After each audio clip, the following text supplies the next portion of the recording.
हरिहर सुदनय्य स्वामिये ओम स्वामिये सनातनं सुधामयं सदा सुदीप्तलोचनं सुमोहनं सुदर्शनं त्रिलोकपाणि स्वामिये सनातनं सुधामयं सदा सुदीप्तलोचनं सुमोहनं सुदर्शनं त्रिलोकपुण्यदर्शनं निन्कळलिन पोन्कळलिन कैवणङ्गि जन्म पुण्यमरियणं कुളിർക്കണം प्रभो स्वामी निन्कടാक्षकान्ति തേടി കാടകങ്ങൾ താണ്ടി ഞങ്ങൾ വരികയാണ് തരിക ദിവ്യ ദർശനം നിന്റെ തങ്ക വിഗ്രഹത്തിൽ അമരു മരളി മലരു പോലെ വിരിയുവാൻ കഴിഞ്ഞിരുന്നുവെങ്കിലോ സ്വാമിയേ ശരണം ശരണം അയ്യനേ ശരണം ശരണം അഭയം നീ ശരണം ശരണമെന്നുമേ സ്വാമിയേ ശരണം ശരണം അയ്യനേ ശരണം ശരണം അഭയം നീ ശരണം ശരണമെന്നുമേ സ്വാമിയേ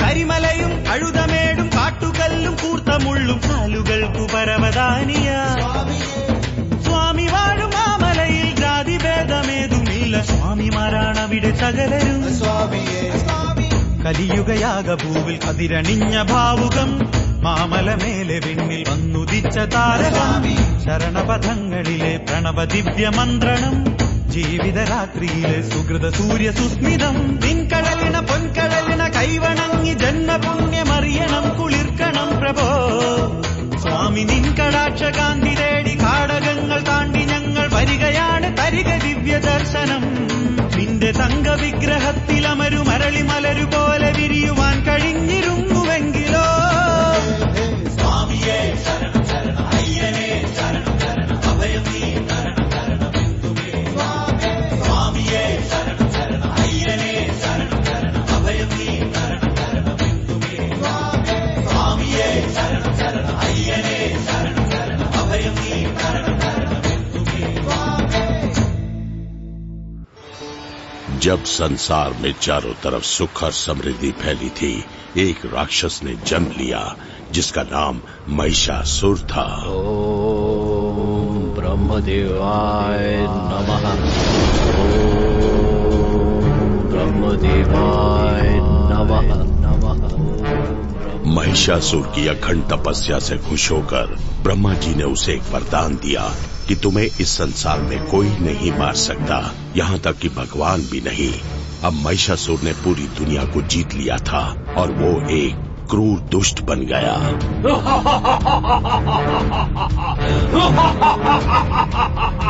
मेरे होते हुए तुम दूसरे ईश्वर को पूजोगे? तुम्हारा ये तो साहस! सबसे बड़ा भगवान मैं हूँ। कभी नहीं, तुम भगवान से बड़े नहीं हो। तो मरो।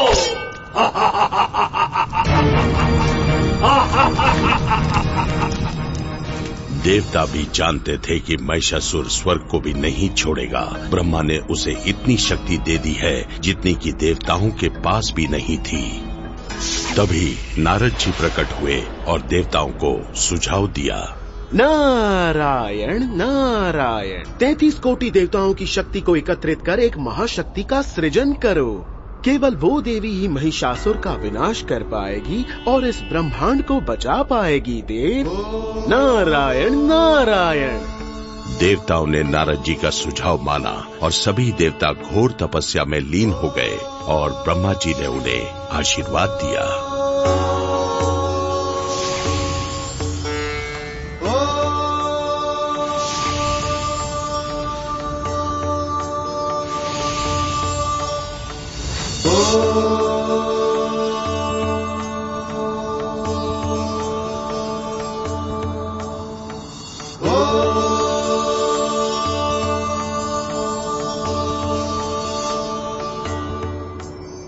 तभी देवताओं ने अपने अंश की ज्योति से एक महाशक्तिशाली देवी का सृजन किया जिसका नाम चंडी था। और वो शक्ति की देवी चंडी इस ब्रह्मांड को बचाने के लिए जन्मी थी। वो ही महिषासुर का काल थी।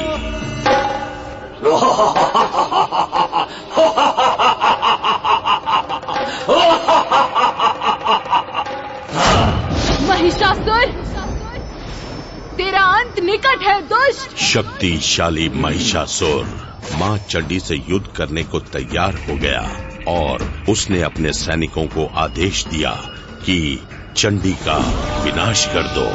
लेकिन मां चंडी ने अपने प्रताप से महिषासुर के सारे सैनिकों को समाप्त कर दिया और अब मात्र महिषासुर ही बचा था।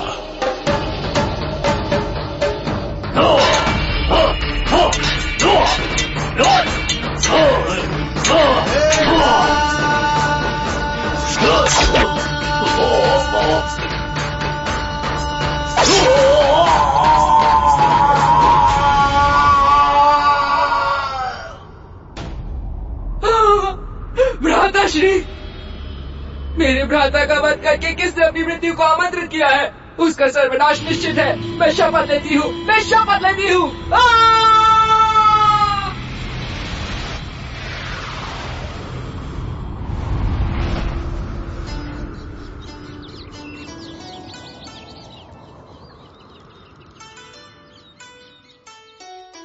हमें लगता है कि इस किसान के साथ न्याय होना चाहिए। हमारे राज्य में किसान का पद राजा से भी ऊंचा है, सबसे ऊंचा। आपका आभारी हूँ महाराज, धन्यवाद। महामंत्री चक्रपाणी, ध्यान रहे कि इस तरह का संदर्भ हमें पुनः न मिलने पाए। जी महाराज।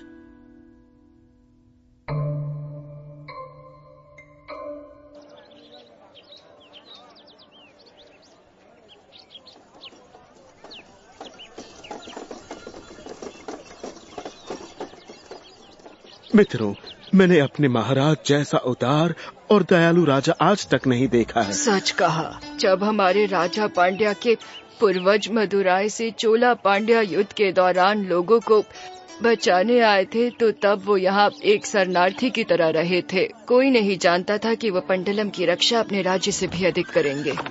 लेकिन राजा के बाद पंडलम राज्य का क्या होगा? मुझे तो ये सोचकर ही भय लगता है। हे प्रभु, हमारे राजा और रानी को एक संतान दे दो जिससे हमारे राज्य को उत्तराधिकारी मिले।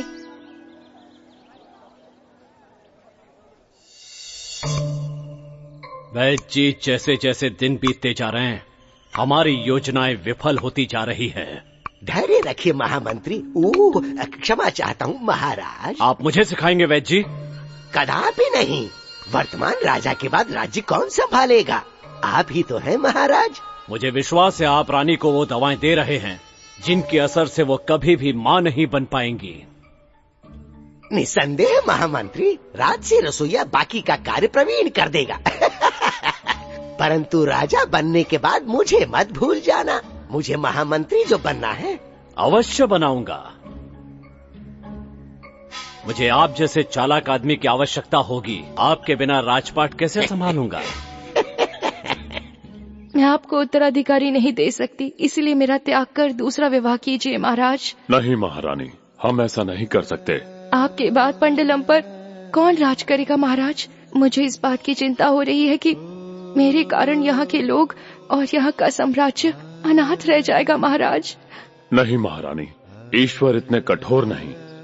हम प्रार्थना कर रहे हैं कि हमें एक संतान हो। ईश्वर अपने सच्चे भक्तों को कभी नहीं भूलता महारानी।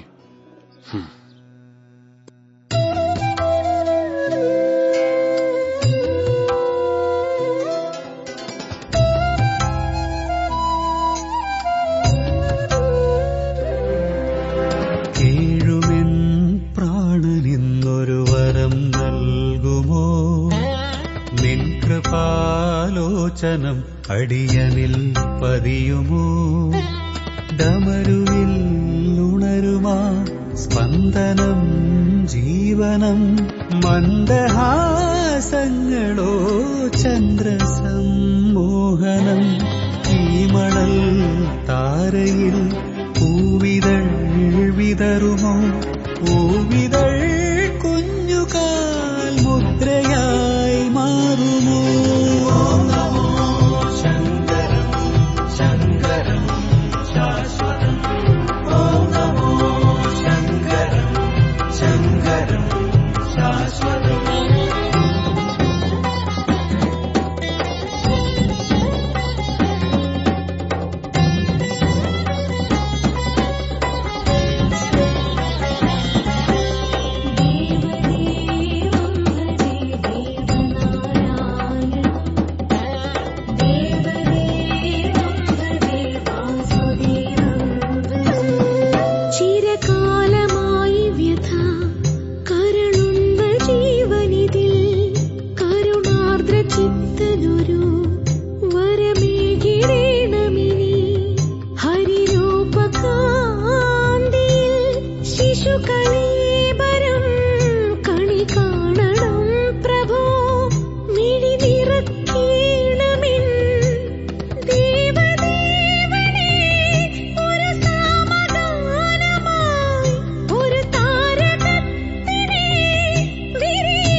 ब्रह्मदेव को प्रसन्न कर लिया और भगवान से अवध्य होने का वरदान मांग लिया।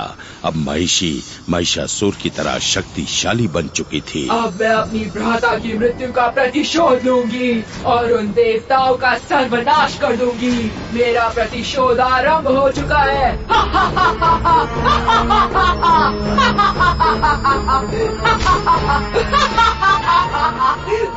महिषी सारे देवताओं से ज्यादा शक्तिशाली बन गई थी।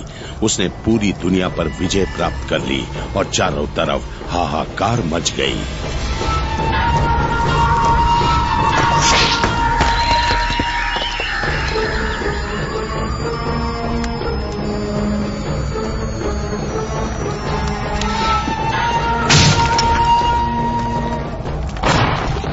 महिषी ने अपने भ्राता का प्रतिशोध लेने के लिए पृथ्वी लोक के देवताओं पर आक्रमण कर दिया। देवता भयभीत होकर भाग गए। इंद्रदेव और बाकी देवता जान बचाने के लिए त्रिमूर्ति की शरण में चले गए, लेकिन त्रिमूर्ति जो देवताओं का त्रिकूट था वो भी महिषी के सामने हतबल थे। ब्रह्मदेव के वरदान के कारण हम में से कोई भी महिषी का वध नहीं कर सकता। जब भगवान शिव और मेरी शक्तियाँ एक साथ जुड़ जाएंगी और एक रूप हो जाएंगी तो महिषी भी उस शक्ति का मुकाबला नहीं कर पाएगी। हम दोनों के अंश से पैदा हुआ एक कुमार महिषी को पराभूत कर सकता है और पृथ्वी को बचा सकता है। प्रभु, जैसा आप उचित समझें प्रभु। हर हर महादेव, हर हर महादेव, हर हर महादेव, हर हर महादेव, हरि ओम महादेव, हर हर महादेव, हरि ओम।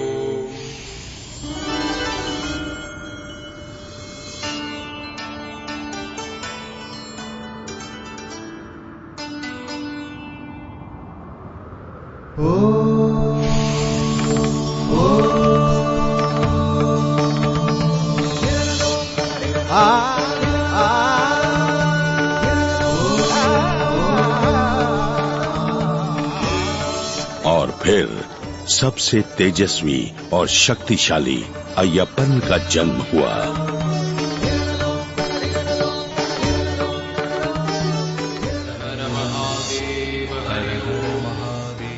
प्रभु, हमारे पुत्र की देखभाल कौन करेगा? इसका संगोपन मंडलम के महाराजा और महारानी करेंगे। वो हमारे परम भक्त हैं और पुत्र प्राप्ति की इच्छा भी रखते हैं। वे इसका संगोपन करेंगे। हमारा दिव्य पुत्र एक राजकुमार होगा। हम अपने अय्यप्पन को उन्हें सौंप देंगे। वो इसका पालन पोषण करेंगे।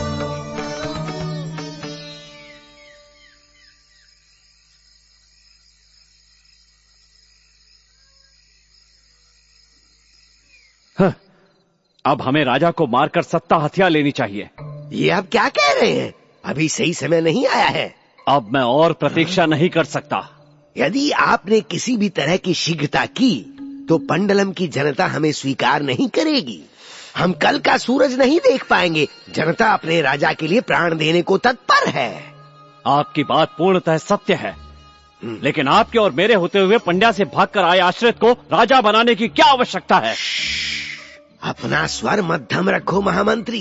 दीवारों के भी कान होते हैं। राजा के गुप्तचर नहीं, हमारा सोना स्वीकार करने के बाद वे हमारे गुप्तचर हैं।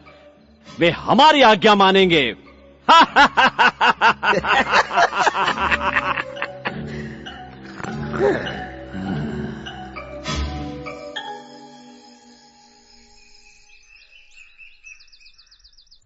महामंत्री चक्रपाणी, कल रात तुम कहाँ थे? मैं यही था, अर्थात यहाँ नहीं था महाराज। मुझे समाचार मिला कि डाकू उदयन शक्तिशाली बन चुका है, उसकी जानकारी लेने गया था। महामंत्री, हम कितनी बार उसे पराभूत कर चुके हैं, आखिर वो फिर से शक्तिशाली कैसे बन गया? महाराज, सूचना मिली है कि वो लोगों को एकत्रित कर युद्ध की योजना बना रहा है। सावधानी बरतनी होगी। उदयन घायल शेर की तरह है। और मैं भी। तुमने कुछ कहा? कुछ नहीं महाराज, मैं तो सोच रहा था कि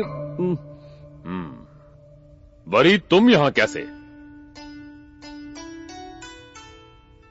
मैं क्या सहायता कर सकता हूँ? महाराज, आप ही हमारी मदद कर सकते हैं। जंगली सुअर और बाकी जानवर हमारे खेतों को नष्ट कर रहे हैं। उन्होंने हमारे गांव में जीना मुश्किल कर दिया है। हमारी सहायता कीजिए महाराज। तुम चिंता मत करो वारिद, मैं तुम्हारी रक्षा करूंगा। एक बाड़ बनाने की तैयारी करो, सारे खेतों और गांवों के चारों तरफ। आवश्यकता हो तो हमारे राजकोष से धन की आपूर्ति करो। हम आपके आभारी हैं महाराज। जंगल के देवताओं की अनुमति लेकर चलो हमारी यात्रा शुरू करें। सारे जानवरों को जंगल के अंदर खदेड़ दो, उन्हें मारना नहीं।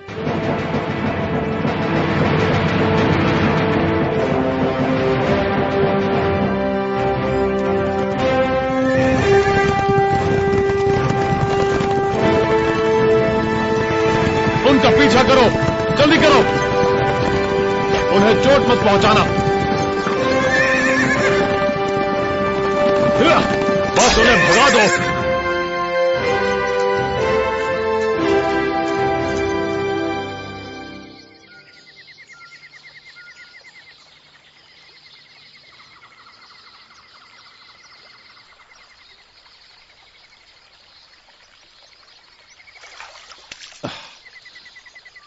इतनी भाग दौड़ के बाद अब हम पंबा नदी के किनारे विश्राम करेंगे। रात बिताने के लिए यह जगह उत्तम है। जाओ, हमारे लिए छांव में तंबू लगाओ। हम तुरंत सारी तैयारी करते हैं।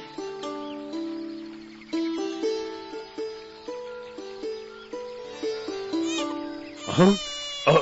बच्चे की आवाज।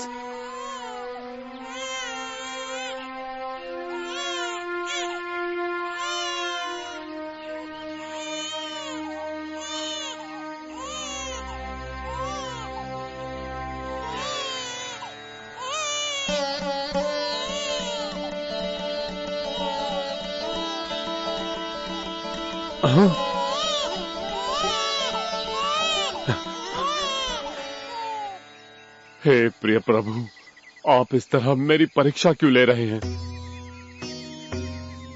इस बच्चे के माता पिता कहाँ हैं? क्या आपने ये पुत्र मेरे लिए भेजा है भगवान? मुझे बताइए भगवान, कृपया। नहीं, मुझे इस बच्चे को साथ नहीं ले जाना चाहिए। इसके माता पिता आसपास कहीं जंगल में ही होंगे। हे राजन, आप तो न्याय और गुणों के धनी हैं। आप पीठ कैसे दिखा सकते हैं? आप एक नवजात को जंगल में अकेला छोड़ देंगे? ये अशोभनीय है। अब सच कहूं तो मुझे विश्वास नहीं हो रहा। आप जैसे राजन को पाप नहीं करना चाहिए। इस नवजात को किसी ने इस जंगल में अकेला छोड़ दिया है। इसे महल ले जाके इसका लालन पालन करें। परंतु ये दिव्य बालक किसका है? बताइए, कृपा करके मुझे बताइए। सुनिए राजन, 14 वर्षों के बाद ये ज्ञात हो जाएगा। अभी इसे महल ले जाइए। मैं आपका आभारी हूँ। कृपा करके इस दिव्य बालक का नामकरण कीजिए। बालक का मुख देखिए, इसके ललाट पे प्रताप है। आप इस बालक को अय्यप्पन बुला सकते हैं। अय्यप्पन, अय्यप्पन, अय्यप्पन, अय्यप्पन।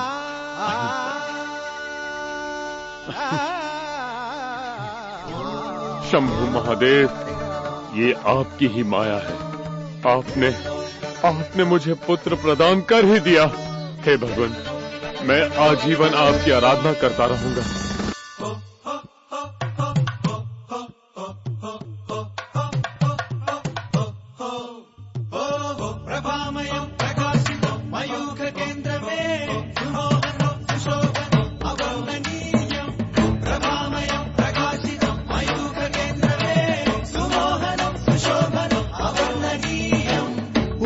സൂര്യനാണോ ഉരുക്കു തങ്കമാണോ പിറന്ന പുണ്യരൂപൻ പ്രഭാമയൻ വിളക്കു വച്ചതാണോ വിശിഷ്ട പുഷ്പമാണോ വിരുന്നു വന്ന ദേവൻ മനോഹരൻ അനേക നാൾ കൊതിച്ചൊരി മുഖാരവിന്ദ ദർശനം ഓ മനോഭിരാമ രമ്യ രൂപ ദിവ്യ ദർശനോത്സവം സ്വാമിയേ ഉദിച്ച സൂര്യനാണോ ഉരുക്കു തങ്കമാണോ പിറന്ന പുണ്യരൂപൻ പ്രഭാമയൻ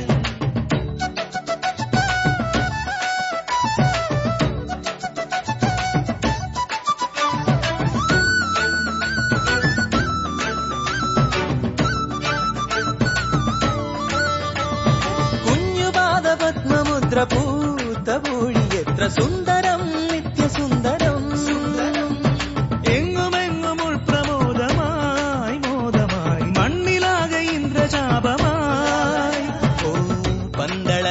ರಾಜ್ಯಮಖಿಲಮೊರು ನೆರುಳದಿ ಚೂಡಿ ಮುಕುಳಿತ ಹೃದಯಮಖಿಲಮೊರು ಕಾಗಳಿ ಪಾಡಿ ಮಂಗಳ ರಾಜ್ಯಮಖಿಲಮೊರು ನೆರುಳದಿ ಚೂಡಿ ಮುಗುಳಿದ ഹൃദയമഖിലമൊരു കാകളി പാടി ഉദിച്ച സൂര്യനാണോ ഉരുക്കു തങ്കമാണോ പിറന്ന പുണ്യരൂപൻ പ്രഭാമയം പ്രഭാമയം പ്രഭാമയം പ്രകാശിതം മയൂഖനേത്രമേ സുമോഹനം ശോഭനം അവർണ്ണനീയം പ്രഭാമയം പ്രകാശിതം മയൂഖനേത്രമേ സുമോഹനം ശോഭനം അവർണ്ണനീയം പ്രഭാമയം പ്രകാശിതം മയൂഖനേത്രമേ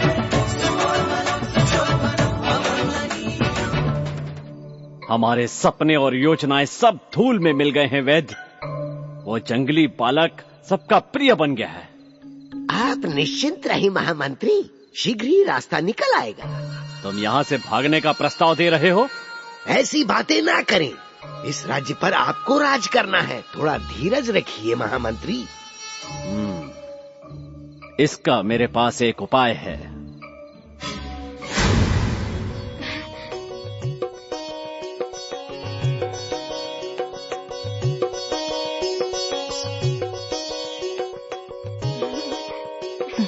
सुनो पुत्र, अपनी माँ को इस तरह सताओ मत। बस करो अय्यप्पन, अब मैं थक गई हूँ। महारानी ध्यान रखिए, इस तरह भाग दौड़ मत कीजिए। याद रहे आप गर्भवती हैं। राजकुमार नटखट हो गए हैं। अब तुम जाकर सो जाओ बेटा। जैसा आप कहें पिताश्री। अय्यप्पन, यहाँ मेरे पास सो जाओ। मैं नहीं सो सकता माँ, जल्दी ही मुझे अध्ययन के लिए गुरुकुल जाना होगा और अब मुझे आपके बिना अकेले सोना सीखना होगा माँ। हमारा पुत्र छोटा सा है, परंतु इसके विचार कितने उच्च हैं। ये केवल आपके सामने ऐसी वार्ता करता है, अन्यथा ये बहुत नटखट है।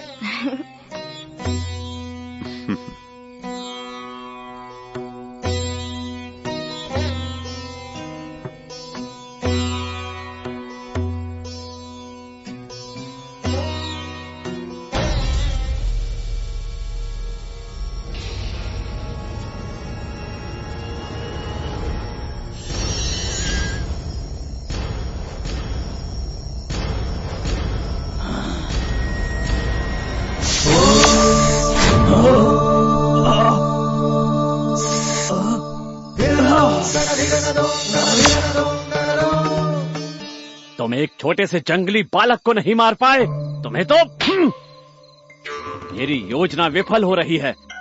तुमने अनंतनाग को देखा, थू, तुम्हें ये बोलते हुए शर्म नहीं आई मणि? क्रोध मत करो महामंत्री, कोई सुन लेगा।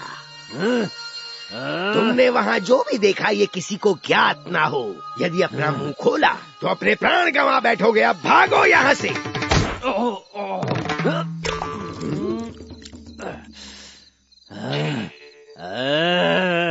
मुझे लगता है कि वो चमत्कारी बालक है, उसके पास चमत्कारी शक्ति है। तुम्हें क्या लगता है वैद्य? ये सत्य हो सकता है, अंततः वह जंगली बालक है, परंतु उसे ये ज्ञात नहीं कि हम कौन हैं।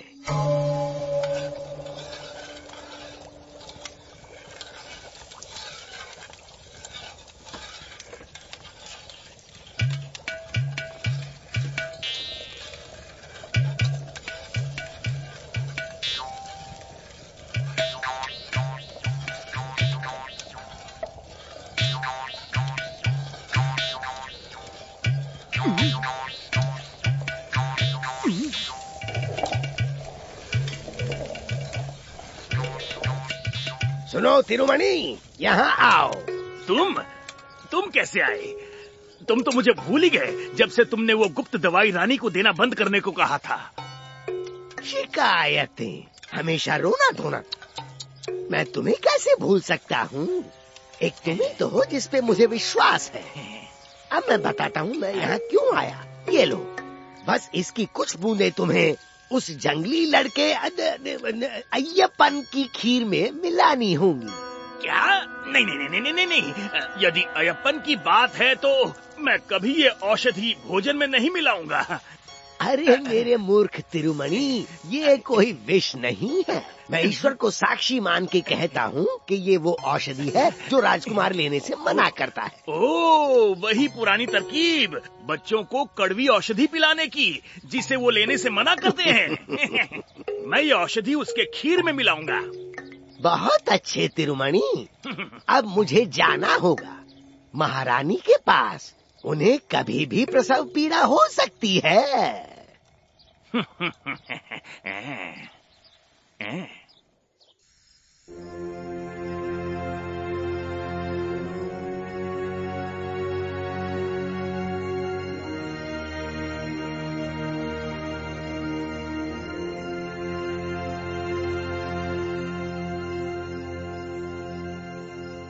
महाराज, राजकुमार हुआ है।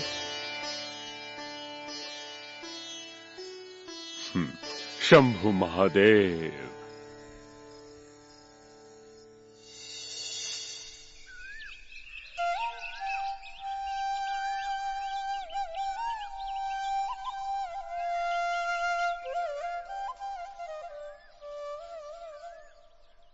अय्यप्पन, तुम्हारे भ्राता के जन्म के पश्चात तुम सदैव भोजन करना भूल जाते हो। देखे ना, ये कितना सुंदर है माँ।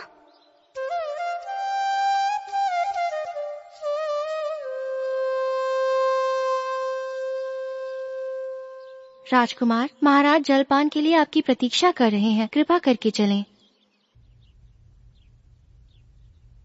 महामंत्री, हमारे साथ बैठिए। कई दिन बीत गए साथ जलपान किए हुए।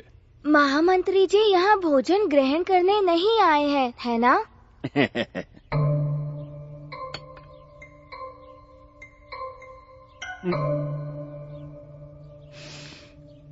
पिताश्री, क्या मैं ये खीर पी सकता हूँ?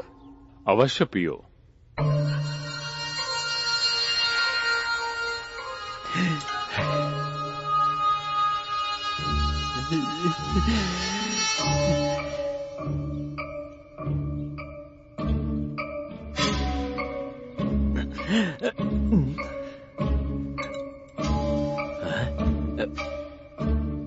आज की खीर सचमुच बहुत स्वादिष्ट थी।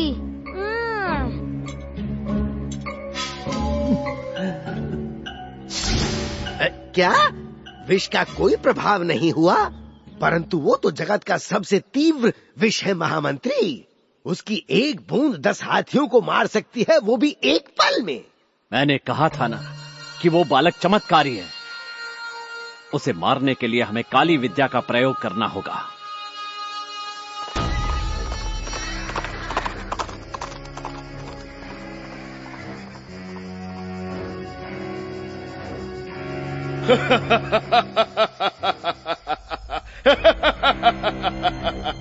एक के बाद एक घटना वैसे ही घट रही हैं जैसे मैं चाहता था। एक बार निलक्कल गांव पर हम विजय प्राप्त कर लें तो पंडलम से लेकर अंबालापुरा से कायमकुलम तक सारे राज्य हमारी मुट्ठी में होंगे। फिर त्रावणकोर भी हमारा होगा।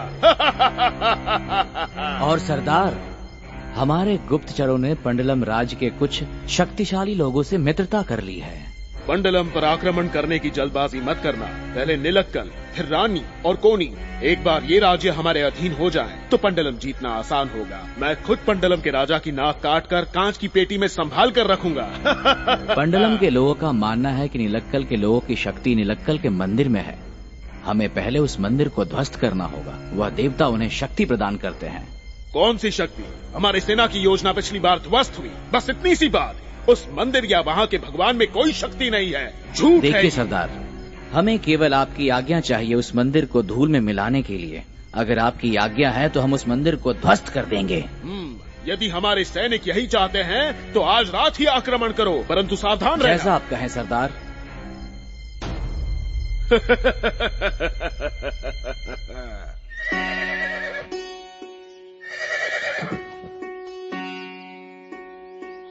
प्रिय पुत्र, तुम्हारे जाने का समय आ गया है। गुरुकुल पहुंचते ही पूरी एकाग्रता से अध्ययन करना।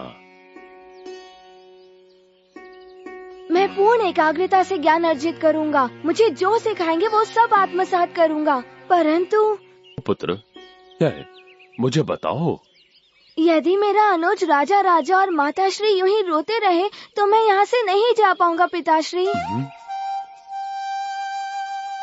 राजा राजा तो बालक है, परंतु महारानी आप क्यों रो रही हैं? महाराज, मैं इतनी सरलता से अपने पुत्र से कैसे दूर हो जाऊं?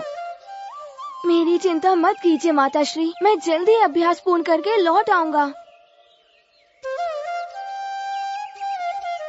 जाने का शुभ समय आ गया है, यात्रा शुरू करो। तुम जब भी मुझे पुकारोगे मैं चला आऊंगा मेरे प्यारे अनुज। अय्यप्पन मेरे पुत्र। महाराज, विलंब करना उचित नहीं होगा।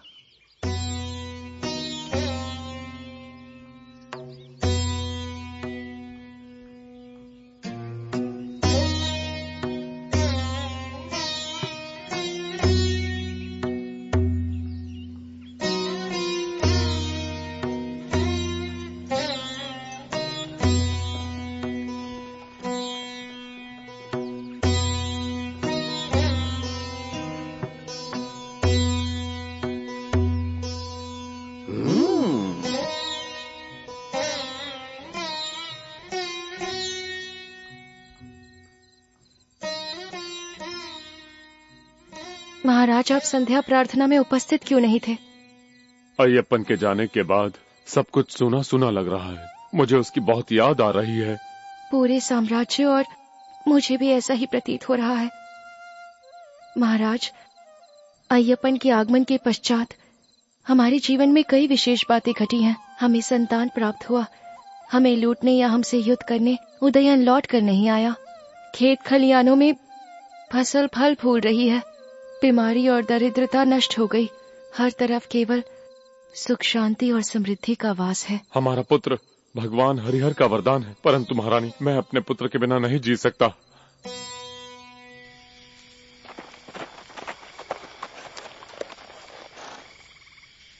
हम यही प्रतीक्षा करेंगे। उदयन के गुप्तचरों ने कहा था कि वो हमसे मिलने यहीं आएगा। उदयन भले ही डाकू हो, परंतु वचन पूर्ति के लिए विख्यात है।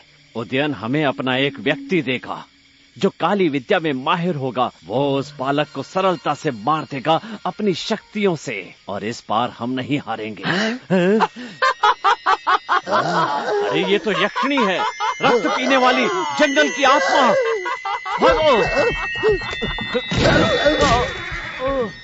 ये अवश्य अय्यप्पन का कार्य होगा। भागो!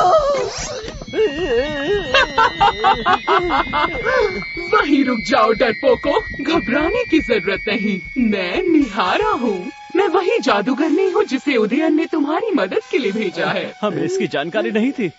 हम तो भयभीत हो गए थे। मैं वो चक्रपाणी, तुम महामंत्री हो ना, और तुम राज्य वैद्य।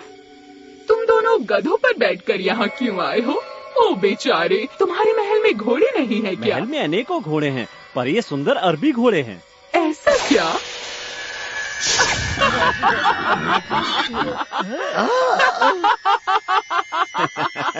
तुम अकेले ही पर्याप्त हो उस जंगली बालक को मारने के लिए।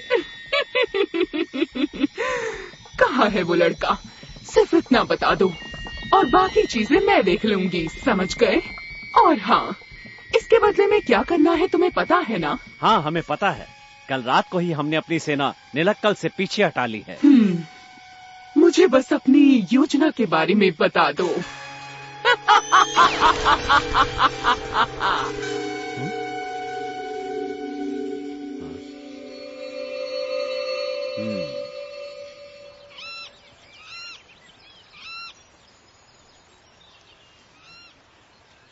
अय्यप्पन, आज से तुम्हारा अध्ययन प्रारंभ हो रहा है। राजकुमार, तुम्हारे लिए विशेष आसन की व्यवस्था की गई है। आसन ग्रहण करो। गुरुजी, मेरे साथ अन्य बच्चों जैसा ही बर्ताव कीजिए। और हाँ, मैं भी यहीं निवास करूँगा, साधारण बच्चों की तरह। क्षमा चाहता हूँ गुरुजी, यदि आपको ठेस पहुँची हो। जैसी तुम्हारी इच्छा राजकुमार।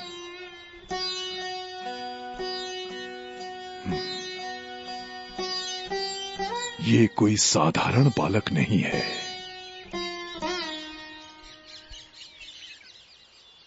गुरुजी ने हमें जंगल से चंदन की लकड़ियाँ लाने को कहा है, और उसके लिए हमें जंगल के भीतर जाना होगा। अरे नहीं, हमें डर लगता है, वहाँ शेर हो सकते हैं। तुम लोग भविष्य में पंडलम के योद्धा बनने जा रहे हो। तुम्हें किसी बात का भय नहीं होना चाहिए। ठीक है, तुम साथ हो तो हम जाएंगे।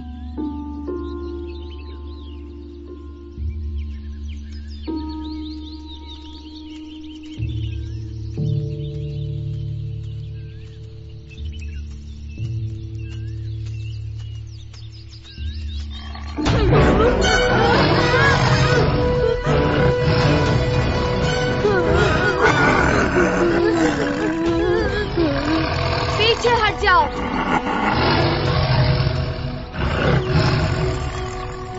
जाओ।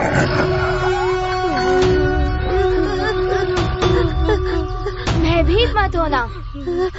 जानवर बहुत आज्ञाकारी होते हैं। मैंने कहा जाओ तो वो चले गए।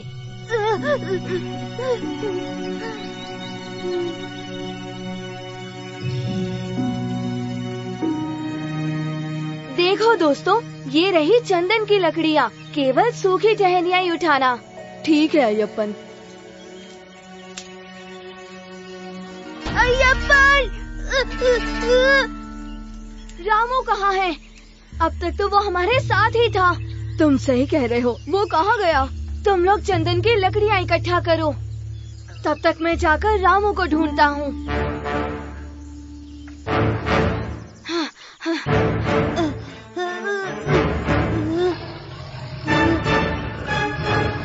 अय्यप्पन, बचाओ मुझे!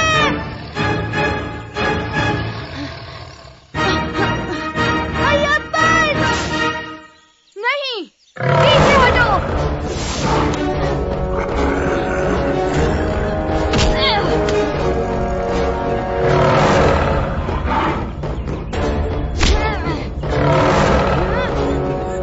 तुम ऐसे नहीं मानोगे। तो ये लो।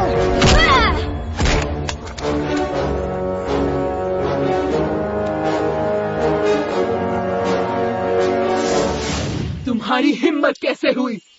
तुम नहीं जानते मैं कौन हूँ। अब इसे रोक कर दिखाओ।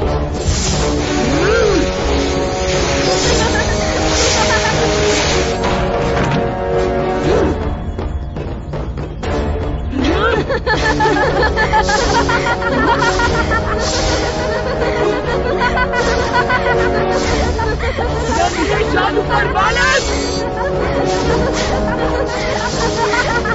अगर हिम्मत है तो मेरे सामने आकर लड़ो। मुझे अपनी शक्ति दिखाओ। मैं तुम्हें नष्ट कर दूंगी।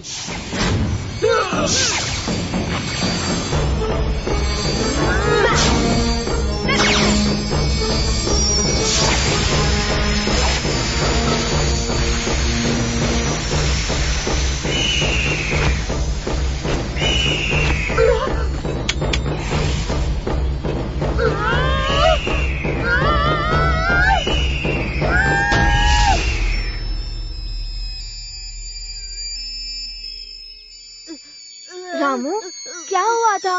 नेत्र खोलो। बड़ा सा शेर। कौन सा शेर? तुम्हें शेर दिखा? चलो हम यहाँ से चलते हैं। हमारे दोस्तों ने लकड़ियाँ इकट्ठी कर ली होंगी। यह क्या हुआ था? शेर कहाँ है? तुम मेरे साथ चलो, मैं तुम्हें सब समझाता हूँ। महामंत्री, हमारे पुत्र ने 18 पुराण पूरे कर लिए और उपनिषद भी। इतने कम समय में? ये तो असंभव है। हाँ महामंत्री, गुरुदेव ने लिखा है अय्यप्पन को सिखाना ऐसे व्यक्ति की सहायता करने जैसा था जो सर्व ज्ञाता हो। ये लीजिए, स्वयं पढ़ लीजिए। ये सब उस चमत्कारी औषधि का प्रभाव है जो मैं राजकुमार को प्रतिदिन दिया करता था। अय्यप्पन का धनुर्विद्या का अध्ययन कल से प्रारंभ होगा। कल रात यहाँ एक चमत्कार हुआ था।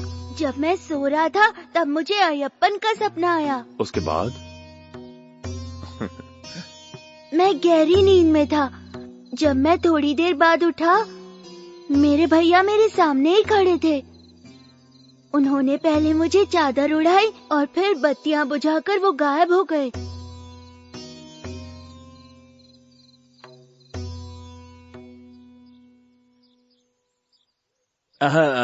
ये केवल आपका स्वप्न था। हम आज्ञा चाहते हैं महाराज। हमारे आचार्य को सांप ने काट लिया है, उसका उपचार चल रहा है।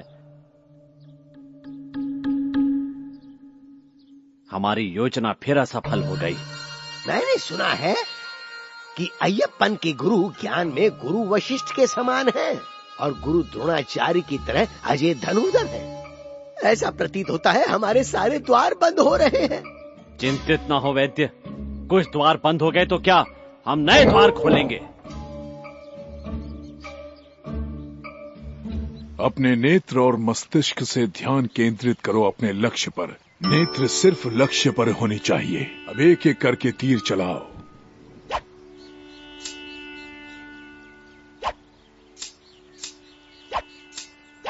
अय्यप्पन, पंछी की नेत्र को लक्ष्य बनाओ और अपने लक्ष्य से भटकना मत। जैसी आपकी आज्ञा गुरुदेव।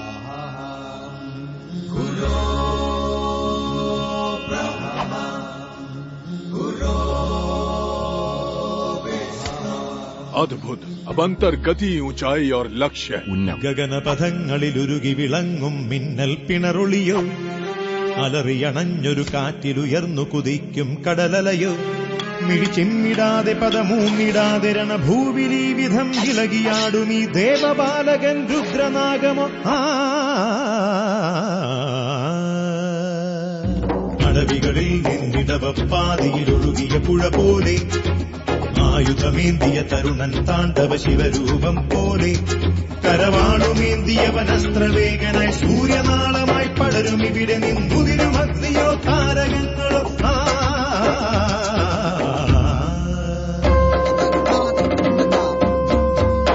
ആരെയും പുണരും മാനസം, നിർഭയം നിത്യനിരാമയം, ആമുഖം അർക്കമനോഹരം, മാസുരം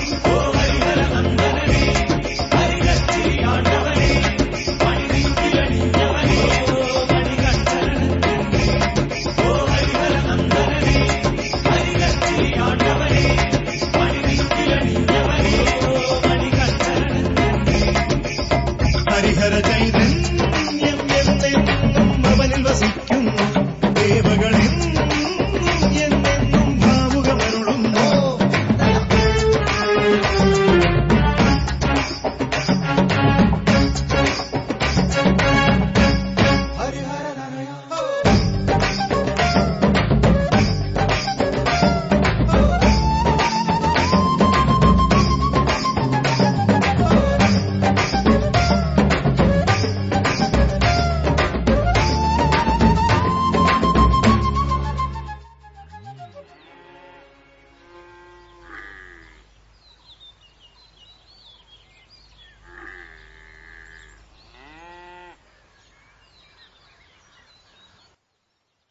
अय्यप्पन, मैंने तुम्हें सिर्फ स्मरण कराया है, तुम्हें तो पहले से ज्ञात था।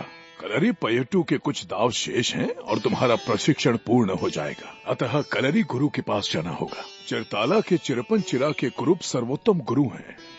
आप किसी और की सराहना कर रहे हैं, वो जरूर अपनी कला में सर्वश्रेष्ठ होंगे। उनसे शिक्षा प्राप्त करने के पश्चात तुम निपुण हो जाओगे और राजा बनने के योग्य हो जाओगे। बाएं घूमो, नीचे झुको और फिर अपने प्रतिस्पर्धी पर हमला करो। सुनो केशव, लड़ते वक्त आंखें खुली होनी चाहिए। अपने पीछे देखो। प्रणाम गुरु कुरूप। ओह, तो आप हैं। महान गुरुदेव यहाँ खुद पधारे हैं। आपसे मिलकर मैं धन्य हो गया। बहुत अंतराल के बाद मिले, मुझे आशीर्वाद दीजिए। ये कौन है? मेरा शिष्य है। ये यहाँ युद्ध कला सीखने आया है, सर्वश्रेष्ठ गुरु से। पर ऐसी कौन सी विद्या है जो मुझे ज्ञात है, आपको नहीं? उत्तरी और दक्षिणी युद्ध कला के अलावा तुम कई और युद्ध कलाओं में निपुण हो। मैंने उचित कहा ना? ये बालक साधारण नहीं लगता। ये है कौन, आप बताएंगे? अवश्य बताऊंगा। पहले बताओ, क्या तुम इसे सिखाओगे? अवश्य, शुरू करते हैं। अय्यप्पन, प्रशिक्षण के लिए तैयार हो जाओ। पकड़ो इसे, पकड़ लो। अद्भुत।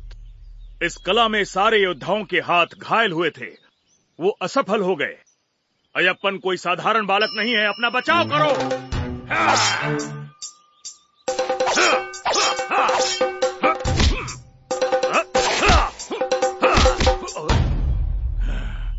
आक्रमण करो।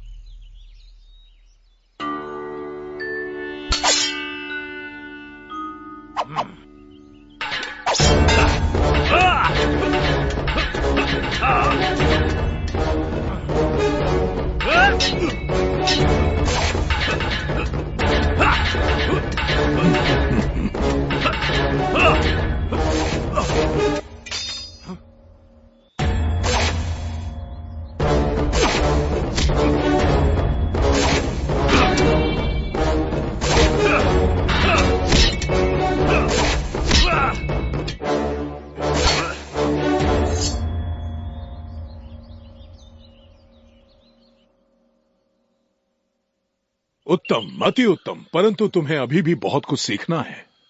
क्षमा करना, मैंने छलावे से पराभूत किया। आज तक मेरा सामना कभी तुम्हारे जैसे महान योद्धा के साथ नहीं हुआ था। मैं तुम्हें घायल करने के लिए क्षमा चाहता हूँ। तुम हो कौन? अय्यप्पन, पंडलम से हूँ। अय्यप्पन, पंडलम का होने वाला राजा। राजकुमार, मुझे क्षमा कीजिए। गुरु अपने शिष्य से क्षमा मांग रहा है। कृपा करके मुझे इस पातक का दोषी मत बनाइए। युद्ध का हर दांव पेच सीखना तुम्हारे लिए आवश्यक है, दूसरों के प्रति नहीं, किंतु शत्रु के हर वार का प्रति उत्तर देने के लिए। अय्यप्पन ने ये कला आत्मसात कर ली है कुरूप। अब तुम अय्यप्पन का प्रशिक्षण पूरा करो। मैं भाग्यशाली हूँ कि मुझे ये मिला। मेरी युद्धशाला भी धन्य हुई तुम जैसा शिष्य पाकर। इसे मर्म रणनीति नोकू मर्म सिखाओ। इस युद्ध कला में तुम निपुण हो। ये तो ईश्वर और आपकी कृपा है।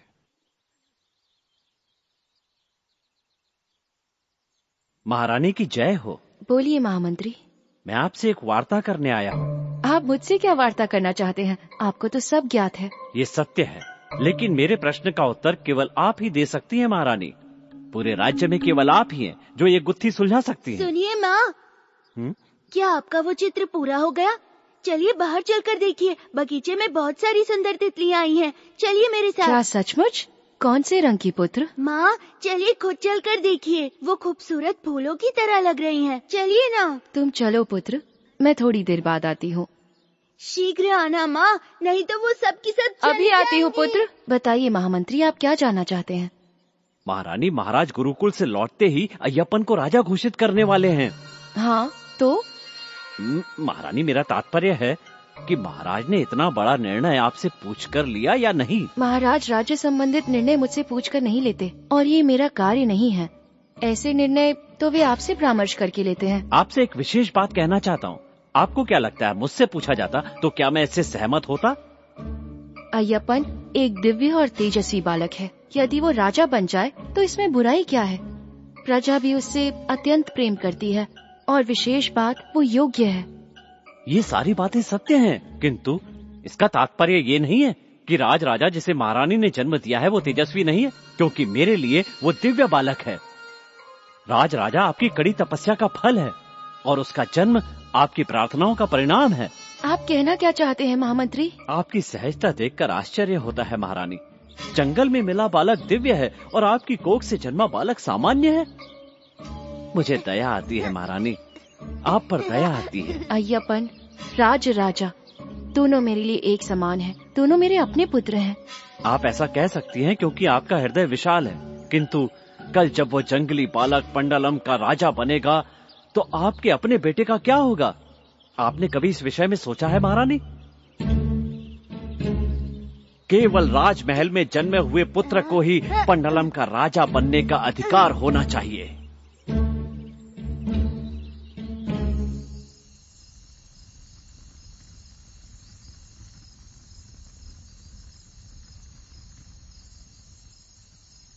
गुरुजी, आपके द्वारा दी गई शिक्षा अब पूर्ण हो चुकी है। कृपया बताएं, मैं आपको गुरु दक्षिणा में क्या भेंट दूं? प्रिय शिष्य, मुझे तुमसे कोई दक्षिणा नहीं चाहिए। तुम्हें शिक्षा प्रदान करके मेरा जीवन धन्य हो गया। परंतु गुरुजी, आपके मुख पर खुशी नहीं दिख रही है। और फिर गुरु शिष्य का रिश्ता तो सदियों के लिए होता है ना? मुझे लगता है आपको कोई चिंता सता रही है। तुम मस्तिष्क पढ़ सकते हो, तुम्हें सब पता है। प्रतीत हो रहा है आप अपने पुत्र को लेकर चिंतित है। निश्चय ही राजकुमार, ये जलते दिए नहीं देख सकता, ये हमारी बातें नहीं सुन सकता, ये स्वयं बोल नहीं सकता, ये ईश्वर का नाम नहीं ले सकता। गुरुनाथा, मेरे पास आओ। आओ, देखो तुम्हारे पिता कितने चिंतित है। मेरे पास आओ, अय्यप्पन तुम्हें बुला रहे हैं। यहाँ आओ। आओ प्रिय गुरुनाथा।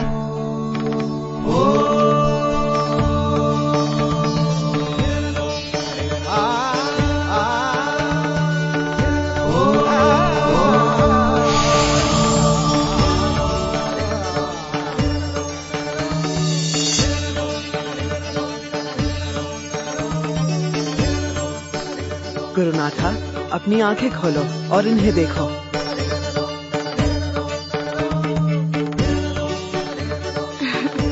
गुरुनाथा, ईश्वर को याद करो। स्वामी अयप्पा, स्वामी अयप्पा। स्वामी अयप्पा, स्वामी अयप्पा। हे प्रभु, मुझे अपने नेत्रों पर विश्वास नहीं हो रहा। तुमने इसे पुनर्जन्म दिया है और मेरी पीड़ा दूर कर दिया। अय्यप्पन, तुमने मुझे सब कुछ दे दिया राजकुमार। गुरुदेव, इंसान कितना भी महान क्यों ना हो, वो हमेशा अपने गुरु से छोटा होता है। ये सब आपकी शिक्षा और आशीर्वाद का असर है। अय्यप्पन। स्वामी शरणम अय्यप्पन। स्वामी शरणम, शरणम अय्यप्पन।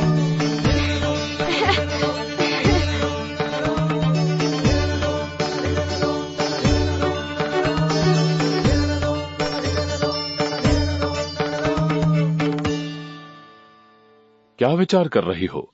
क्या किसी विचार को लेकर विचलित हो? महाराज को मेरा स्मरण हो ही गया। महाराज, आपको केवल राजपाट और अपने पुत्र अय्यप्पन में रुचि है। मेरी और मेरे पुत्र की किसी को चिंता नहीं। आज अय्यप्पन गुरुकुल से लौट रहा है और उसके आने पर वही राजपाट संभालेगा और मैं चिंता मुक्त हो जाऊंगा। उसके बाद हम दोनों अपना शेष जीवन ईश्वर की आराधना में व्यतीत कर पाएंगे। आप कितने दयालु हैं। वो तो मैं हूँ ही। चलिए चलते हैं, वो यहाँ पहुँचता ही होगा। कितने दिन हो गए हमें अय्यप्पन को गले लगाकर। आप जाइए, मेरा स्वास्थ्य ठीक नहीं, मैं नहीं आ पाऊंगी। मेरा मन विचलित हो रहा है। महारानी, आप विश्राम कीजिए, मैं राजकुमार को लेकर आता हूँ। मेरा पुत्र अय्यप्पन। पिताश्री।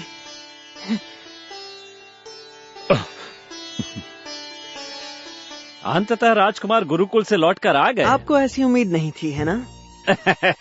अरे नहीं नहीं, सूचना मिल जाती तो आपके स्वागत की तैयारी करके रखते। महाराज, हमारी मदद कीजिए। महाराज, मदद कीजिए, मदद कीजिए महाराज। महाराज। ये क्या? ये मंदिर के हाथी शंकरन का महावत है ना? जी महाराज। मदद कीजिए महाराज। क्या हुआ, मुझे बताओ। मंदिर का हाथी शंकरन मंदिर के परिवेश को नष्ट कर रहा है और हम उसे वश में नहीं कर पा रहे। बस इतनी सी बात है, मैं अभी उसे काबू करता हूँ। नहीं नहीं राजकुमार, शंकरन बहुत ही ताकतवर जानवर है। जानवर हमारे आसपास के कई इंसानों से अच्छे होते हैं, हम उन्हें काबू में कर सकते हैं। सही कहा ना महामंत्री? मुझे आज्ञा दीजिए, मैं जल्द ही लौटूंगा। संभल कर रहना राजकुमार।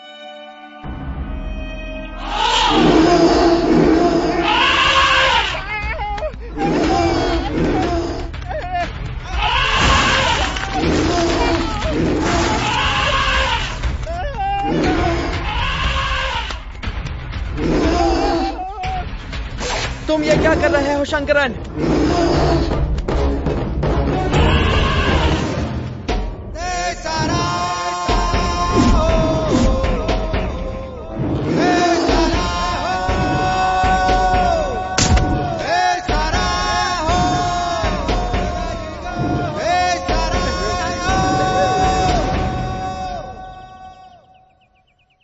देखो, तुमने यहाँ सबको कितना डरा दिया है। तुम्हें सजा मिलनी चाहिए। शरारती हाथी, चलो अब राजमहल चलते हैं।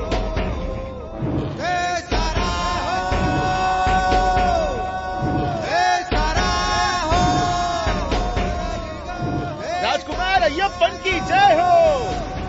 राजकुमार अय्यप्पन की जय हो। राजकुमार अय्यप्पन की जय हो। राजकुमार अय्यप्पन की जय हो। राजकुमार अय्यप्पन की जय हो। अय्यप्पन।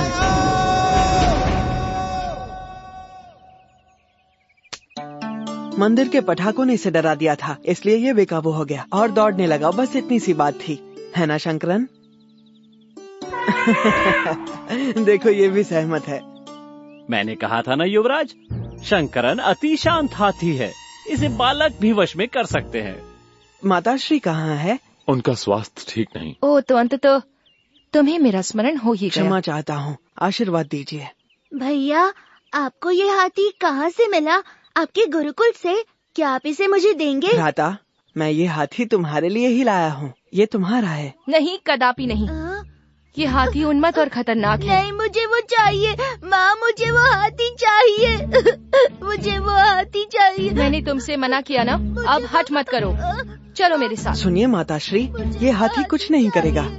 मेरे पुत्र के लिए क्या उचित है मैं जानती हूँ। तुम इस विषय से दूर रहो। तीर निशाने पर लगा है।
हमारी किस्मत अच्छी थी कि हमने काडा कराली में रुकने का फैसला किया।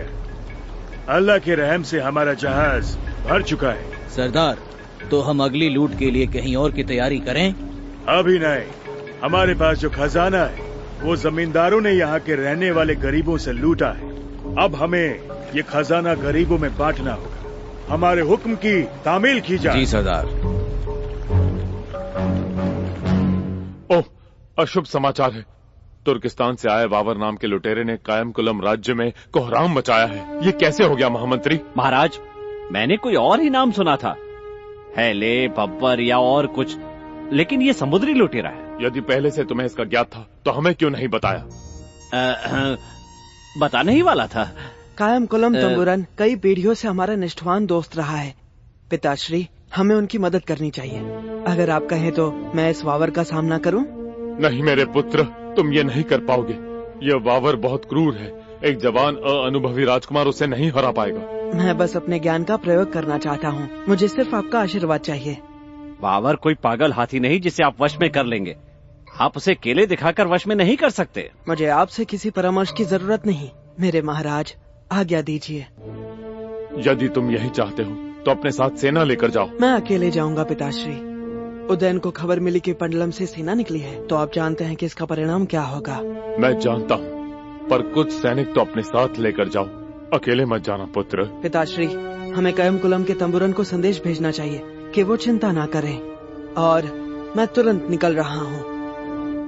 महारानी, अगर मुझसे पूछे तो उस जंगली बालक में कोई दिव्य शक्ति नहीं है। तब से वो यहाँ आया है, निरंतर अनिष्ट समाचार मिल रहे हैं। पहले हाथी शंकरन निरंकुश हो गया, अब एकाएक तुर्किस्तान से समुद्री लुटेरे आ गए। उदयन हमला कर सकता है। कृपा करके कुछ कीजिए। अगर अब भी आप शांत रहीं तो आपको पुत्र के साथ पंडलम छोड़ना होगा। महामंत्री, मैंने उसका पालन पोषण किया है। वो मेरे पुत्र समान है। महारानी, आपको स्मरण है कि उसने राजकुमार को पागल हाथी पुरस्कार स्वरूप दिया था। वो राजा को मारकर मार्ग से हटाना चाहता था। मैं ऐसा नहीं कर सकती। मैंने अपना निर्णय ले लिया है। यदि महाराज को पता चल गया तो आप जानते हैं कि उन्हें कितना दुख होगा।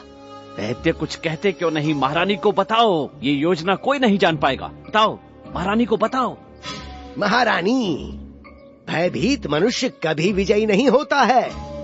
यदि वावर ने उसे जाने दिया या अय्यप्पन ने अपनी माया से वावर को पराजित भी कर दिया, तो उसी पल से वह पंडलम का सिर्फ राजपुत्र नहीं होगा, वह उसी पल पंडलम का राजा बन जाएगा। तो समय ना गंवाएं, अन्यथा पश्चाताप करना पड़ेगा। ठीक है, मुझे विचार करने का समय दीजिए।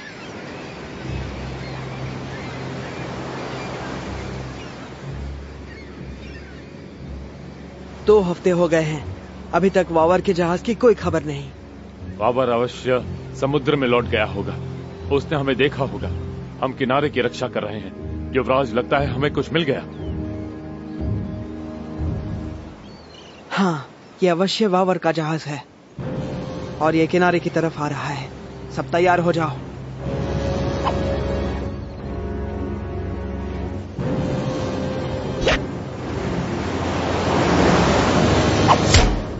सरदार, ये तीर देखिए। ये तीर नहीं, हमारे लिए चुनौती है।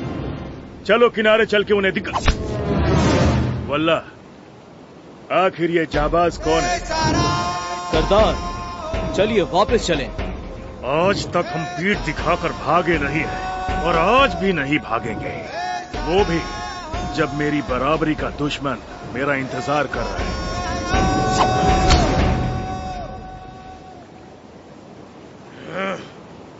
छोटी नाव पानी में उतारो, जल्दी करो।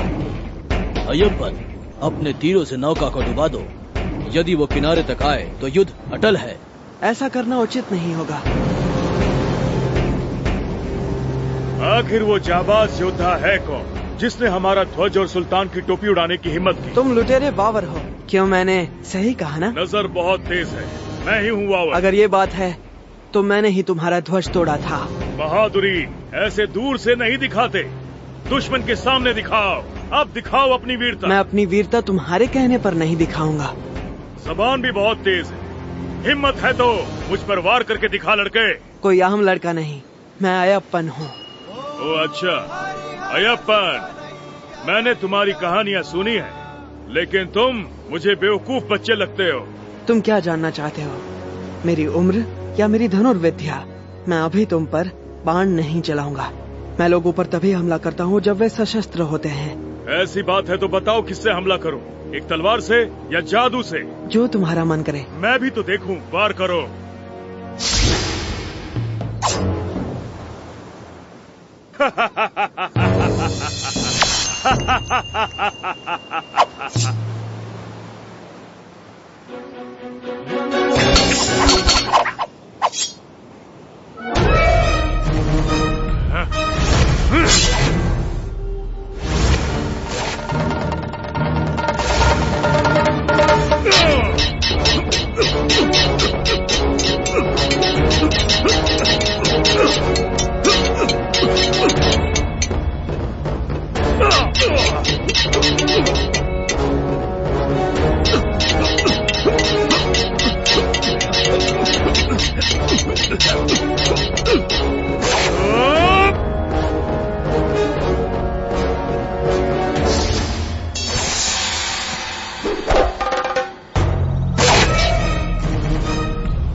अय्यप्पन, मेरे दोस्त, जंग का कोई ऐसा पैतरा नहीं जो मैंने तुम पर इस्तेमाल ना किया हो, लेकिन तुम सच में बहुत ताकतवर हो। वावर, मैं जानता था तुम एक अच्छे इंसान हो और इसीलिए मैंने तुम्हारे साथ युद्ध किया, वो भी अकेले, अपनी सेना के बिना। मैं समझ गया था तुम में गजब की काबिलियत है, इसीलिए मैंने अपनी सेना को तुमसे दूर रखा, क्योंकि मैं अपनी सेना को कभी भी खतरे में नहीं डालता। अय्यप्पन, ये वावर के लड़ने का तरीका है। ऐसी सोच रखने वाला मनुष्य लुटेरा कैसे हो सकता है? अगर अमीरों से लेकर गरीबों को देना चोरी है तो बताओ कितने लोग हैं जिनके पास दौलत है और कितने गरीब हैं, तुम्हें फर्क पता चल जाएगा। किसी की संपत्ति छीनने से बेहतर है इंसान को खुद ये समझना चाहिए और संपत्ति का त्याग करना चाहिए। दौलतमंद लोग ऐसा नहीं सोचते हैं, वो तो बस गरीबों को लूटना चाहते हैं और उनकी दौलत से अपनी तिजोरियां भरना चाहते हैं। रात के अंधेरे में लूटने से क्या अमीरों को समझाना ठीक नहीं होगा कि वो अपनी इच्छा से संपत्ति दान करें? इंतजार करते करते तो पूरी दुनिया खत्म हो जाएगी अय्यप्पन। दौलतमंद लोगों के पास सिर्फ एक चीज की कमी होती है, वो है दिल। यदि मैंने तुम्हें ऐसे व्यक्ति से मिलवाया तो? अगर ऐसी बात है तो मैं खुदा की कसम खाता हूँ, मैं अपने साथियों के साथ लोगों को लूटना बंद कर दूंगा। वचन दीजिए। वावर का ईमान ही वावर का खुदा है अय्यप्पन। मेरे लिए खुदा से बढ़कर कुछ नहीं। तत्वमसी। या मेरे खुदा, ये क्या है? ऐसे अल्फाज नहीं सुने। ये शब्द उपनिषदों में लिखा है, कोई नाम नहीं है। इसका मतलब? इसका मतलब है वो तुम हो। महर्षि अरुण ने श्वेत केतु को इस नाम से पुकारा था, तत्वमसी। तुम जो मेरे सामने खड़े हो, तुमने भले ही वचन दिया हो, किंतु तुम गरीबों की मदद नहीं कर रहे हो वावर। एक बात तो मानूंगा, स्वामी अय्यप्पन, आज तुमने मेरी आंखें खोल दी। उठ जाओ मित्र, मैं कोई गुरु नहीं हूँ, केवल एक मित्र हूँ वावर, प्राण प्रिय मित्र। तुम जैसे इंसान को आखिर गुरु मानने में गलत ही क्या है, बताओ? तुम महान हो। मैं अभी तक महान वावर का गुरु बनने लायक नहीं हूँ। ना मेरी उम्र है, ना पर्याप्त अनुभव। लेकिन मैं मुसलमान हूँ और इस्लाम मेरा मजहब है। क्या तुम मुझे अपनाओगे ये जानते हुए कि मेरा मजहब और सोच अलग है? मैं सिर्फ एक धर्म को मानता हूँ, मानवता। और तुम में मुझे एक बात नजर आई जिसे तुम्हें बदलनी चाहिए, और वो तुम्हारा काम है। तुम्हारा दोस्त बनने के लिए मैं कुछ भी छोड़ सकता हूँ अय्यप्पन। मुझ में जानने और सीखने की ललक बहुत ज्यादा है। तुम में जो मैंने नूर देखा है वो किसी और में नहीं देखा। राजकुमार अय्यप्पन की जय हो, राजकुमार अय्यप्पन की जय हो, वावर की जय हो, वावर की जय हो।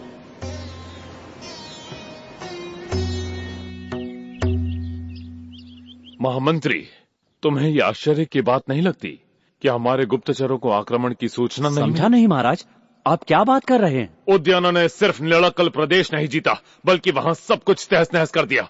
अब वहाँ कुछ नहीं बचा। मैंने सोचा नहीं था कि ऐसा होगा। आपको कैसे पता चला महाराज? हमारे राज्य में आज भी कुछ लोग हैं जो अपने राजा के प्रति स्नेह रखते हैं। पहले युवराज को कायमकुलम से लौटने दीजिए, उसके बाद वो उद्यान को संभालेगा और हमारे पूरे राज्य को भी।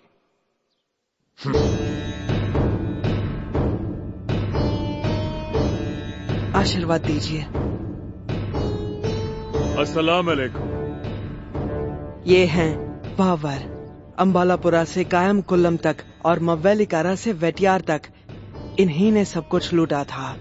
ये मेरे नए मित्र हैं वावर, ये मेरे बहुत ही प्रिय मित्र हैं, और ये हमारे राज्य के महामंत्री हैं जो कि बहुत ही चतुर हैं।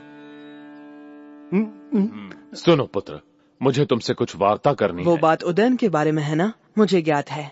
और पिताश्री, जहाँ तक राज्य संभालने की बात है, मुझे और समय चाहिए। पुत्र, तुम्हें शीघ्र ही निर्णय लेना होगा। ठीक है पिताश्री।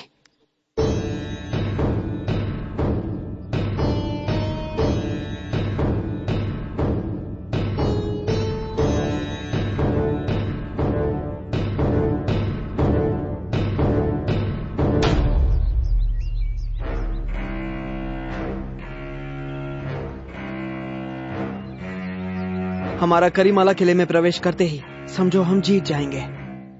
ये युद्ध हमें सिर्फ जीतना नहीं है या उदयन की सेना ध्वस्त करना नहीं है, हमें अपनी राजदेवी की पुनर्स्थापना करनी होगी, और इसीलिए तुम में से हर एक को उत्तरदायित्व निभाना होगा। फरीद पोला चुरक्कल के व्यापारी और वावर हमारे साथ होंगे इस युद्ध में हमारी सहायता के लिए। इस्लाम मेरा मजहब है और मैं तुम सबकी एक भाई की तरह मदद करूंगा। मैं डेरे तैयार करूंगा ताकि तुम सबको जरूरत का सामान मिल सके। एरुमिली से लेकर करीमला तक की सारी जिम्मेदारी मेरी होगी और मैं तुम सब के लिए हथियारों का इंतजाम करूंगा। साथ ही मैं कुछ अरबी और ईरानी सिपाही भी लेकर आया हूं। अय्यप्पन के साथ मिलकर हम दुश्मन को हरा देंगे। खुदा हमारे साथ है। शत्रु को पराभूत करने के लिए शारीरिक सामर्थ्य पर्याप्त नहीं होगा, हमें मानसिक रूप से तैयार होना होगा, और इसीलिए तुम्हें 41 दिन प्रशिक्षण लेना होगा। मांस और मदिरा से दूर रहिए और जानवरों की बलि चढ़ाना बंद कीजिए। ब्रह्मचर्य का पालन कीजिए। तुम्हारे मन और शरीर का शुद्धिकरण होगा। तुम शक्तिशाली बन जाओगे और विजय हमारी होगी। स्वामी अय्यप्पन की जय हो, स्वामी अय्यप्पन की जय हो, स्वामी अय्यप्पन की जय हो। आज से हमें एकजुट होना होगा। इसका मतलब हमारा धर्म एक होगा और इसीलिए हम में से हर कोई स्वामी होगा। हम सबका नाम और औहदा समान होगा। स्वामी रक्षा कीजिए, स्वामी रक्षा कीजिए, स्वामी रक्षा कीजिए, स्वामी रक्षा कीजिए, स्वामी रक्षा कीजिए। स्वामी तुम्हारी रक्षा नहीं करेंगे। पहले वो अपरिचितों को महल में लेकर आ गया और अब ये स्वामी का नाटक। हमें अब अपनी अंतिम चाल चलनी चाहिए। हमें शीघ्रातिशीघ्र अय्यप्पन को रोकना होगा। अब वो नास्तिक बन चुका है और हमारे महाराजा की प्रतिमा को मलिन करना चाहता है। वो जंगली बालक वावर को मारने की बजाय महल में लेकर आ गया। आगे वो उदयन से समझौता करेगा और उसे अपना चाचा कहेगा। मुझे अपने राज्य के भविष्य की चिंता हो रही है महारानी। उदयन हमारी समस्या नहीं है, हमें अन्य विशेष बातों पर ध्यान देना चाहिए। जब घी सीधी उंगली से ना निकले तो उंगली टेढ़ी करनी पड़ती है। केवल ये बताएं मुझे क्या करना है।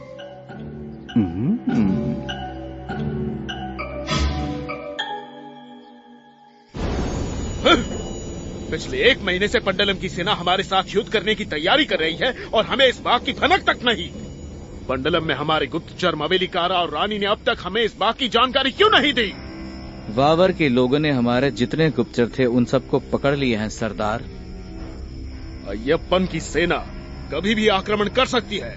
मैं शपथ लेता हूँ कि किसी को भी जीवित नहीं छोड़ूंगा, कि हार निश्चित है। हमने जंगल के हर पेड़ पर अपना एक आदमी बिठाया है जो वहाँ छुप कर बैठा है और अय्यप्पन की सेना पर आक्रमण कर देगा।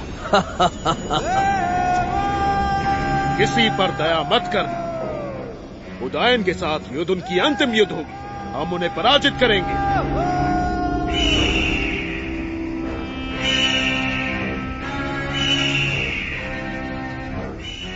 आकाश में लाल गरुड़ उड़ रहा है और ये एक अच्छी बात है।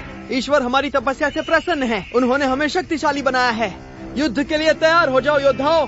इस बार उदयन हमारी शरण आएगा और युद्ध की शुरुआत आज से होगी। आगे बढ़ो और हम एक साथ मिलकर ये युद्ध जीतेंगे।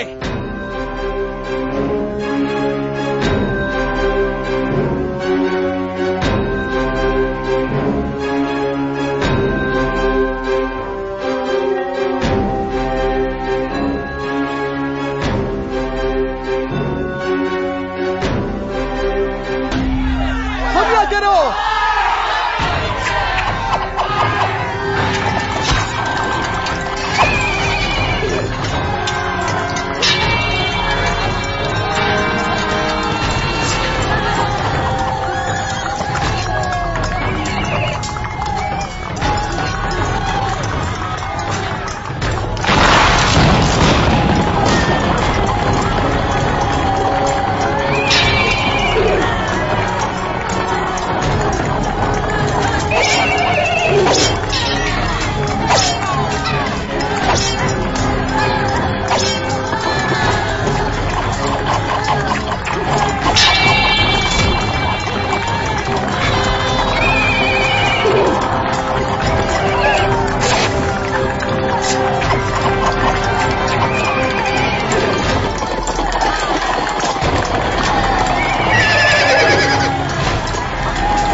उदयन, क्या अब तुम निष्पाप लोगों की जान लेना बंद करोगे और आज से पंडलम के कानून का पालन करोगे? मुझे मारना मत, मुझे मारना मत। मैं हार स्वीकार करता हूँ। मैं नियमों का पालन करूंगा।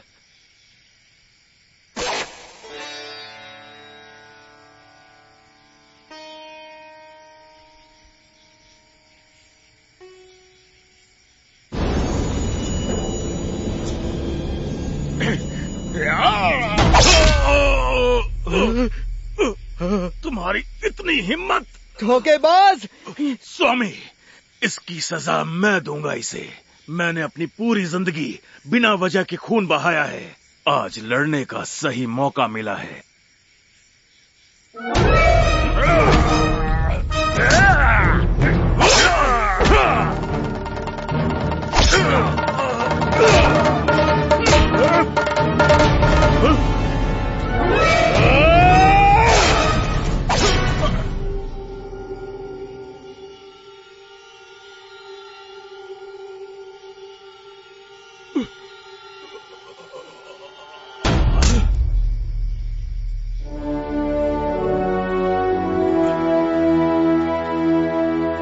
बाबर, अपने घावों पर जड़ी बूटियां लगाओ ताकि और खून ना बहे।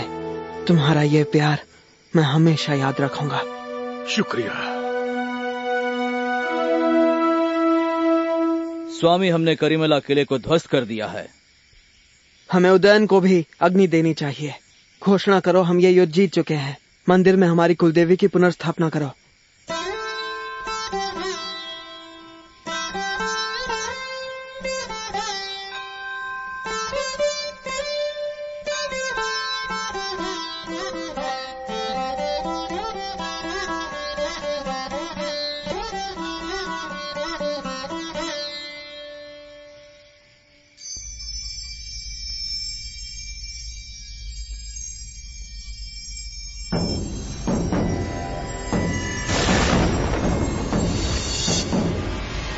नारायण नारायण नारायण नारायण।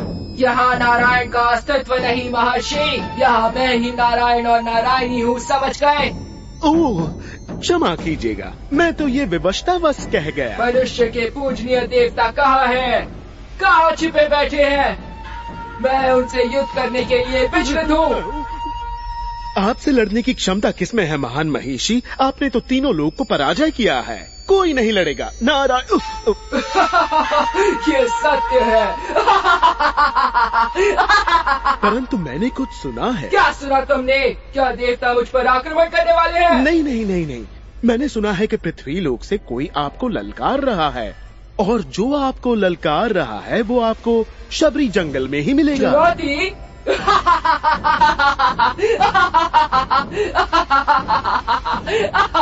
क्या तुम परिहास कर रहे हो नारद? मैं परिहास नहीं कर रहा हूँ। मैं प्रभु नारायण की शपथ महिषी की शपथ लेता हूँ। ठीक है, तो मैं स्वयं जाकर देखती हूँ।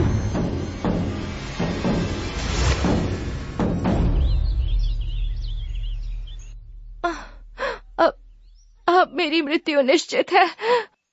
हे प्रभु, मेरी रक्षा करें।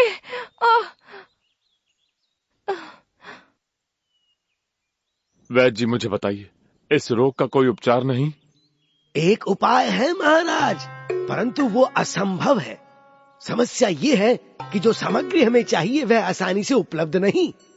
जो सामग्री चाहिए हमें बताइए, हम स्वयं लेकर आएंगे।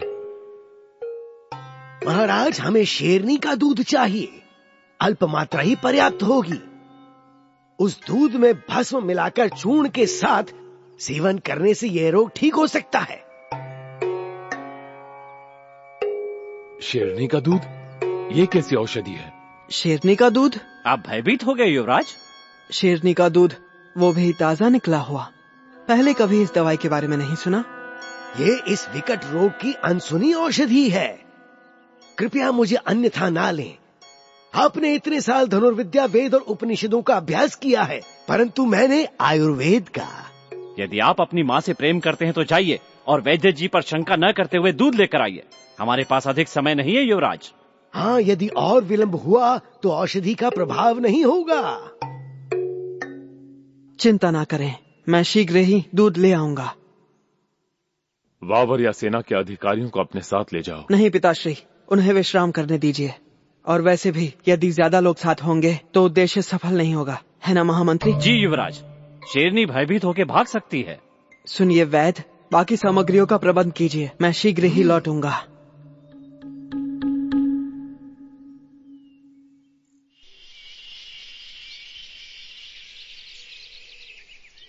शेरनी अवश्य ही इस जंगल में होगी। कौन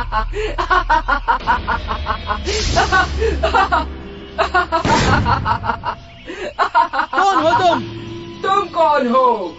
मेरा नाम है अयप्पन। मूर्ख कहीं के, तुम महिषी को मारना चाहते हो? अगर साहस है तो समक्ष आओ। जादू के पीछे छुपना कायरता है। तुम्हारा साहस कैसे हुआ यहाँ आकर देवलोक की रानी को कायर कहने का?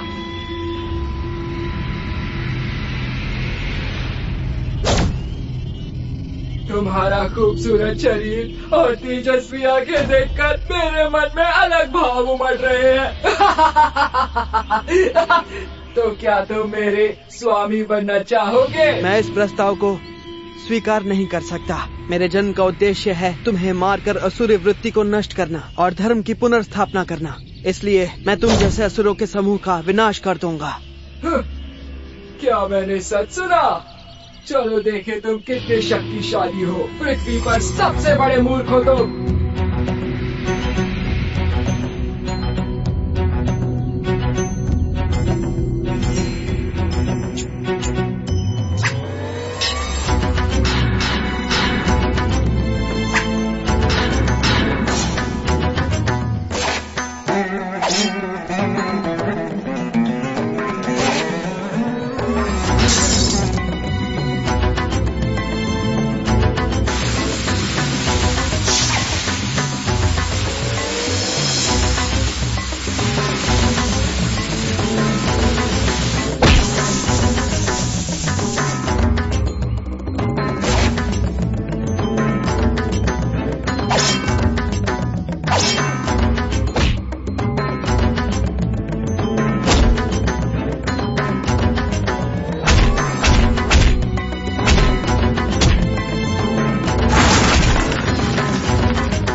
प्रिय देव, आपकी कृपा से मुझे इन बंधनों से मुक्ति मिली है। मेरे प्रभु, मुझे अपनी देवी के रूप में स्वीकार करें। हे प्रिय देवी, तुम मेरा ही अंग हो। मैंने इस जीवन काल में ब्रह्मचर्य का पालन करने की प्रतिज्ञा ली है। देवी का दर्जा प्राप्त होगा। मेरी बहन बनकर तुम मेरी बाईं तरफ हमेशा रहोगे। जैसी आपकी आज्ञा प्रभु।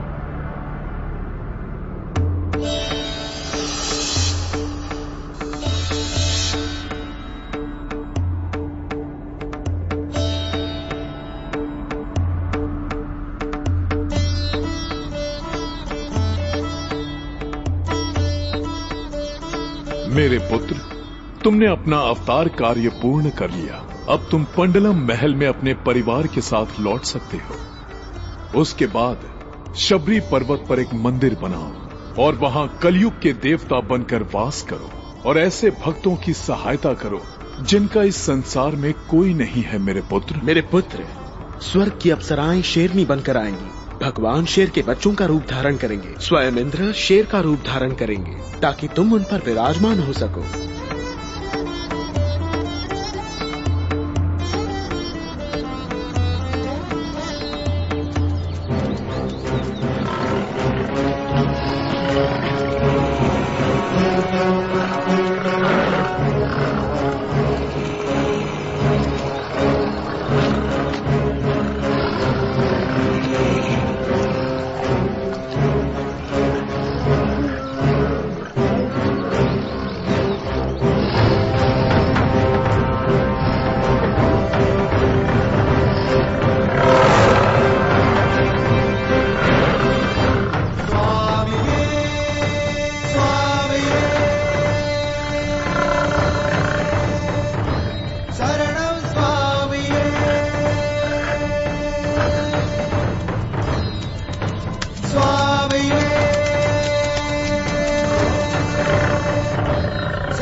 रक्षा करो, रक्षा करो। स्वामी अय्यप्पन की जय हो, स्वामी अय्यप्पन की जय हो।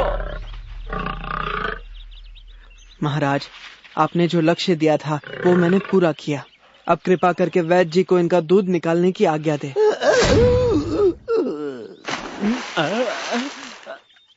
हे ईश्वर, अब मुझे स्मरण है वर्षों पहले पंबा नदी के किनारे जो मुझे कहा गया था, आप स्वयं ईश्वर का अवतार हैं। हम सबको क्षमा कीजिए और पंडलम के सिंहासन को स्वीकार कीजिए। कल रात ही महारानी का स्वास्थ्य ठीक हो गया। आपके जंगल में जाने के पश्चात हमारे महामंत्री और वैद्य ने रानी के कान भरे थे। उन्होंने जानबूझकर आपके साथ षड्यंत्र रचा था।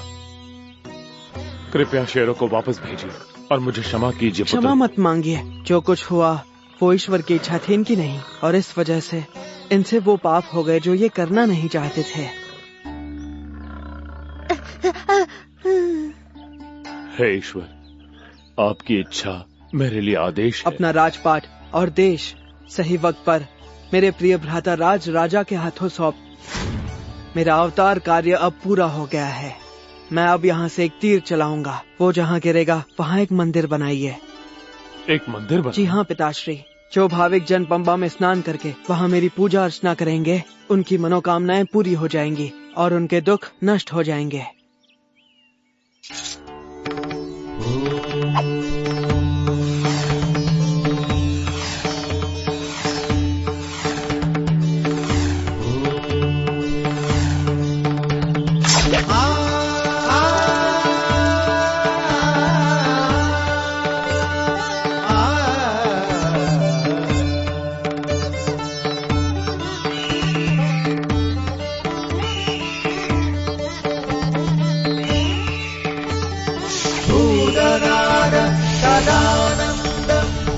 सर्वभूत दयापरा रक्ष महाबाहो शास्त्रे तुभ्यं नमो नमः।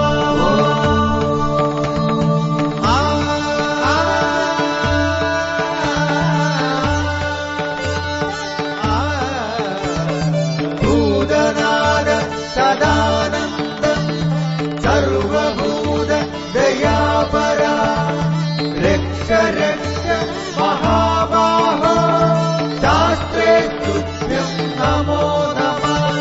भूतनाद सदानंद। स्वामी अय्यप्पन की जय हो। महामंत्री और वैद्य को उनके कर्मों का फल मिल गया। उन्हें घातक बीमारियों का सामना करना पड़ा। उन्होंने पंबा के जल में स्नान किया और स्वामी अय्यप्पन के चरणों में शरण ले ली और वो तुरंत अपने दुख और पीड़ा से मुक्त हो गए।